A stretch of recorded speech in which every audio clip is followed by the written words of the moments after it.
Please stand for the flag salute. I pledge allegiance to the flag of the United States of America and to the republic for which it stands, one nation, under God, indivisible, with liberty and justice for all.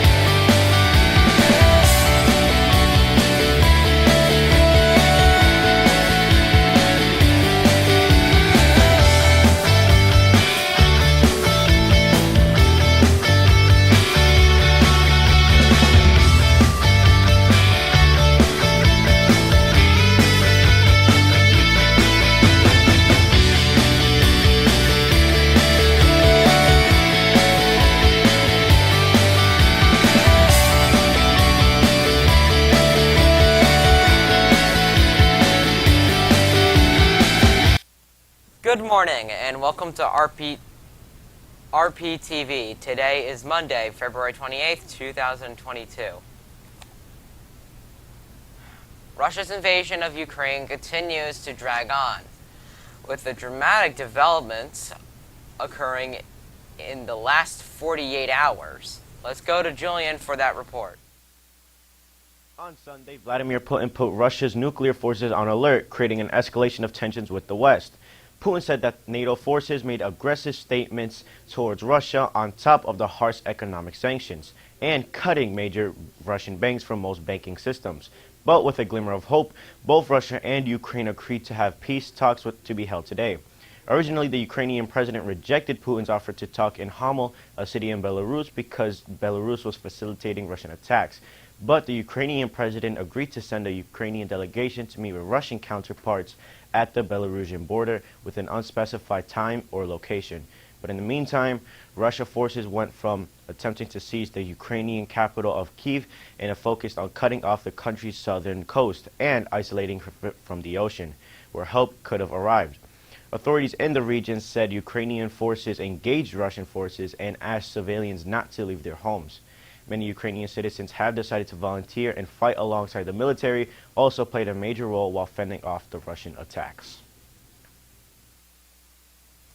Last Friday, President Joe Biden made a decision that could have a tremendous impact on the future of the nation.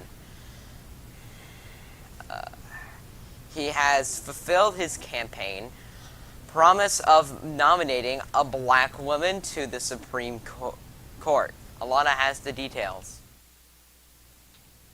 President Joe Biden on Friday nominated federal appeals court judge Ketanji Brown Jackson to the Supreme Court, the first black woman selected to serve on a court that once declared her race unworthy and endorsed American segregation. Biden states, "I believe it's time that we have a court that reflects the full talents and greatness of our nation," as he introduces Jackson. With Jackson standing at his side, Biden praises her as having a pragmatic understanding that the law must work for the American people. He said, "She strives to be fair, to get it right, to do justice." In Jackson, Biden delivered on a campaign promise to make the historic appointment and further diversify a court that was made up entirely of white men for almost 2 centuries. He also chose an attorney who would be the High Court's first former public defender, though she possesses the elite legal background of other justices as well. Jackson would be the court's second black member, Clarence Thomas, a conservative, being the other, and just the third in history. She would replace liberal Justice Stephen Breyer, 83, who is retiring at the end of the term this summer. She won't change the court's 6-3 conservative majority. She would only be the 6th woman to serve on the court, but she would join 3 others already seated, including the first Latina, Justice Sonia Sotomayor. Now it's time for announcements. Polka, Spanish club in our club, will be hosting a multicultural fashion show. If anyone is interested in being involved, they should check in with the club advisors. The fashion show will take place April 8th after school. Yearbook ads are on sale for the class of 2022. Speak to Mr. Fucci for details. Sophomore and freshman spiritware sale. See the class advisors or class representatives to place an order. Class of 2025, it's time to raise some dough. The cookie dough sale is now open until March 10th. Orders taking takes place online, so check with students in the class of 25. Please make checks available to RPHS. Email or see Mrs. Salsa or Mr. Klosky with questions. Future Health Careers Club. March 10th is the high school blood drive and t-shirt sale. T-shirt order forms are available in the main office. See the school nurse for information regarding blood donations. Job opportunities. The Community Methodist Church in Roseville Park is looking for a computer-savvy student to assist with helping with updating their church website. The student will be compensated. For more information, reach out for Mrs. Woodruff at 908-358-2048. A local senior citizen is looking for a student, preferably female, bilingual, to teach her basic computer skills. Interested students, please talk to your guidance counselor. Chris Anderson led Roseland Park with 21 points at it got past Calvary Christian, Old Bridge, 56-51 in Old Bridge. Javen Spretz scored 16 points for Roseville Park, 8-13, and Ted Gregor added 10 points. Congratulations, Westlers!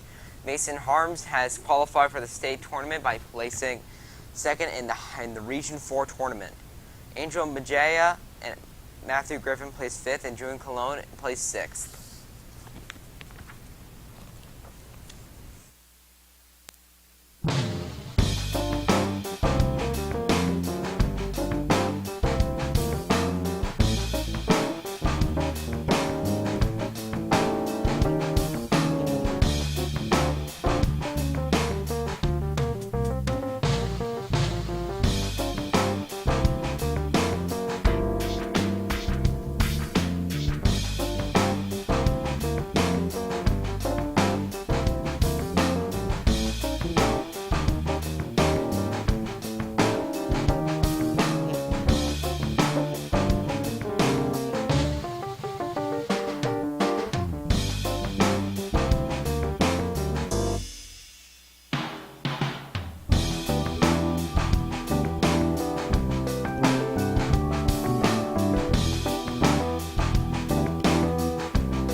Although today marks the end of Black History Month, it is important to remember that Black History Month is America's history.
Stay tuned, we will be right back.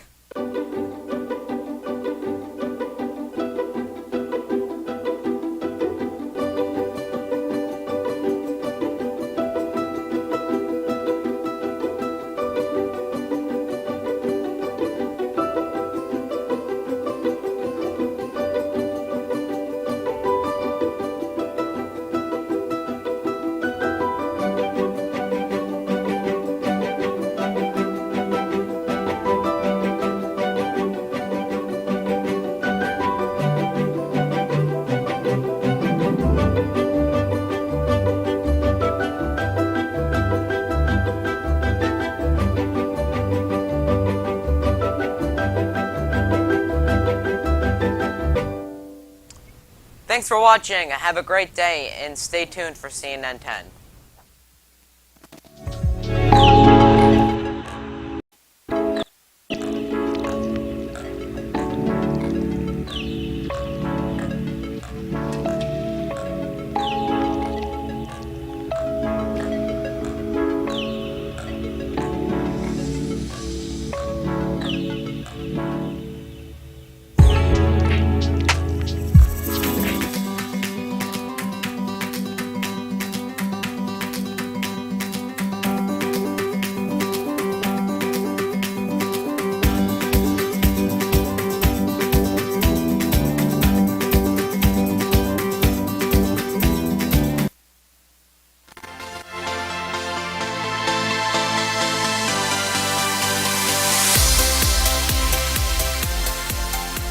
Welcome to our show on this last day of February 2022. My name is Carl Azus. We're thankful you're spending 10 minutes with us this Monday. It has been 4 days since Russian military forces invaded the neighboring country of Ukraine, and U.S. officials say Russia's progress has been slower than the nation's government thought it would be.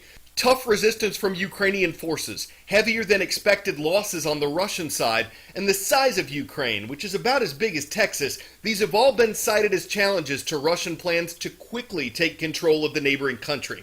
When he announced what he called a special military operation in Ukraine last week, Russian President Vladimir Putin said his country needed to act to prevent Western influence from spreading near Russia's western border. But his decision to invade Ukraine has been fiercely criticized by numerous countries around the world. The two sides directly fighting in this war are Russian troops and the military of the Ukrainian government.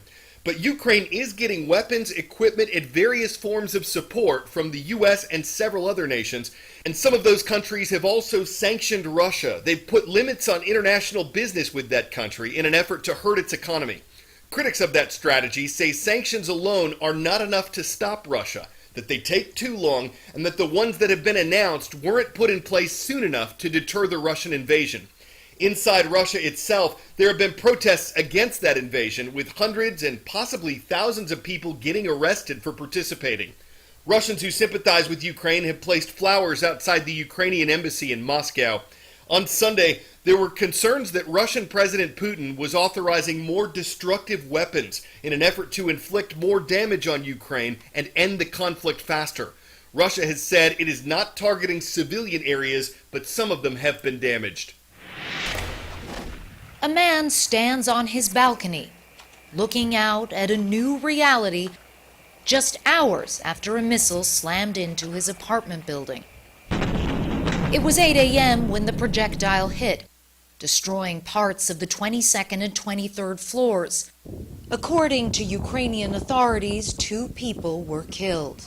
Officials here say it was a Russian strike. But Russia's Ministry of Defense claimed it was a Ukrainian anti-aircraft missile that went awry. Whoever was responsible, this is what happens when war comes to a major city. Homes and lives are destroyed. At the city's central train station, a frantic dash as people try to escape to the west of the country. Step back, the train conductor says. Step back. She tells the crowd to leave their bags to make room for more people. So she's just said that women and children can get on the train now. You can see people pushing to get on. They've got their pets, they've got their babies, and they're trying to get on this train to get out of here. Ukraine's railway services say they are evacuating 5,000 people a day from Kyiv. Every single space is precious. We will stand, this woman pleads. It's full, the conductor tells her. Inside the carriage, it's standing room only. A woman waves goodbye to her family. Who knows when she will be able to return? Her daughter, Tamara, has made the tough decision to stay behind. For many people, it'll be hard to understand how brave you are to stay here and not to try to leave and get somewhere safe. It's not a brave. You should just understand. It's my city, it's my hometown, it's my homeland, it's my country, and I'm not the one who should leave. The Russians are the one who should leave. and they would leave. I wouldn't leave this city before they are. Do you think many people are like you and they're ready to do everything they can to get Russia out? I'm not thinking, I know. This is the sort of extraordinary resistance Russia is facing here. 100 miles northeast of Kiev, a man tries to block a Russian tank. He kneels in front of it, determined to stop it in its tracks. And for a brief moment he does, before the column pushes on towards the capital. Judge Ketanji Brown Jackson has officially been nominated to the U.S. Supreme Court. President Joe Biden made the announcement on Friday. The 51-year-old nominee currently sits on the U.S. Court of Appeals for the D.C. Circuit, and before that, Judge Jackson served as a federal district court judge. She's the first black woman ever to be nominated to the Supreme Court, but will she be confirmed as its newest associate justice? That's up to the U.S. Senate, whose job is to give advice and consent on presidential nominees. The Senate's currently divided between 50 Democrats and 50 Republicans, and some Republicans have said they're concerned about the support that Judge Jackson has received from, quote, radical liberal groups. However, 3 Republicans did join all Democrats in voting for Jackson's confirmation to her current job. That happened last June. If the Senate were to vote straight down party lines on her Supreme Court nomination, with all Republicans opposing Jackson and all Democrats supporting her, Vice President Kamala Harris, a Democrat, would cast the deciding vote to confirm Jackson. Senate Democrats hope to hold the vote in mid-April. A historic selection shrouded in secrecy for the last several weeks. We are learning that President Biden met with 3 candidates on Valentine's Day, February 14th, for individual interviews at the White House that went under the radar of everyone at the time. But he finally offered the position on Thursday evening to Judge Jackson, and she was at the White House on Friday. For too long, our government, our courts, haven't looked like America. President Biden making history, nominating the first black woman to serve on the Supreme Court. Judge Ketanji Brown Jackson, who accepted the president's offer during a call, now beginning the confirmation process to become a justice on the nation's highest court. I am truly humbled by the extraordinary honor of this nomination. If approved by the Senate, Jackson would succeed Justice Stephen Breyer, a mentor for whom she worked as a law clerk in 1999. Justice Breyer, the members of the Senate will decide if I fill your seat, but please know that I could never fill your shoes.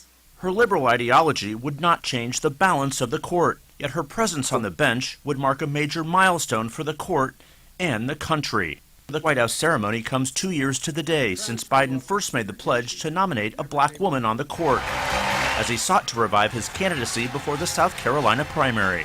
I'm looking forward to making sure there's a black woman on the Supreme Court, to make sure I push very hard for that. Jackson has been a federal judge for nearly a decade, elevated last year to the influential U.S. Court of Appeals for the D.C. Circuit. Incredibly, Judge Jackson has already been confirmed by the United States Senate 3 times. She strives to be fair, to get it right, to do justice. That's something all of us should remember. Born in Washington and raised in Miami, she spelled out her dreams early, saying in her high school yearbook she aimed to go into law and eventually have a judicial appointment. She did just that, graduating from Harvard, both undergraduate and law school, before serving as a federal public defender. Rare experience for a Supreme Court justice. 10-second trivia. What is a space rock that passes through Earth's atmosphere and hits the ground? Meteor, Meteoroid, Meteorite, or Metroid? If a meteoroid survives Earth's atmosphere and makes it to the surface, it's called a meteorite.